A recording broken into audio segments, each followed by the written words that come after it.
छत्रपती शिवाजी महाराज टर्मिनसवर जवळपास 36 तासांचा mega block घेण्यात आला होता। ठाणे स्थानकामध्ये 63 तासांचा मेगा ब्लॉक घेण्यात आला होता। तो आता संपल्याचं पाहायला मिळतंय। मी सध्या CST स्थानकामध्ये आहे। या स्थानकामध्ये आता सर्व लोकल ज्या गाड्या आहेत त्या यायला सुरुवात झाल्याचं पाहायला मिळतंय। ही आसनगावची जलद गाडी या ठिकाणी पोहोचलेली आहे आणि या ठिकाणाहून अगदी काही मिनिटांमध्ये ही गाडी सुटणार आहे। काही वेळापूर्वीच पहिली जी लोकल होती ती देखील या ठिकाणाहून गेलेली आहे। आता ही आसनगाव जलद गाडी लागल्याचं पाहायला मिळतंय। हार्बर लाईन असेल, सेंट्रल लाईन असेल, या दोन्ही मार्गावरच्या मेगा ब्लॉक जो आहे तो संपलेला आहे आणि आता गाड्या सुरू झाल्याचं पाहायला मिळतंय। मार्गिका 5 आणि 6 साठीचा हा ब्लॉक घेण्यात आला होता। या ठिकाणी प्लॅटफॉर्मच्या रुंदीकरणाचं काम सुरू होतं आणि त्यामुळं हा ब्लॉक घेण्यात आल्याची माहिती रेल्वेच्या वतीनं देण्यात आली होती।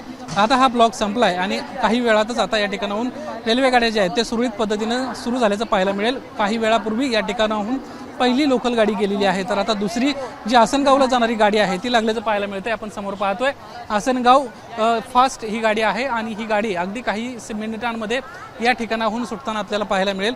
मागच्या 2 दिवसांमध्ये नागरिकांना, प्रवाशांना त्रास सहन करावा लागला होता, मात्र प्लॅटफॉर्मची रुंदी वाढवण्यासाठीचा हा ब्लॉक होता अशा पद्धतीची माहिती देण्यात आली होती। ठाणे स्थानकावर 63 तासांचा मेगा ब्लॉक यासाठीच घेण्यात आला होता। जवळपास 63 तासांचा हा मेगा ब्लॉक होता, तो आता आपल्याला संपल्याचं पाहायला मिळतंय। कॅमेरामन अनिल संगरे सह निलेश बुदावले, ABP माझा, मुंबई। ABP माझा, उघडा डोळे बघा नीट।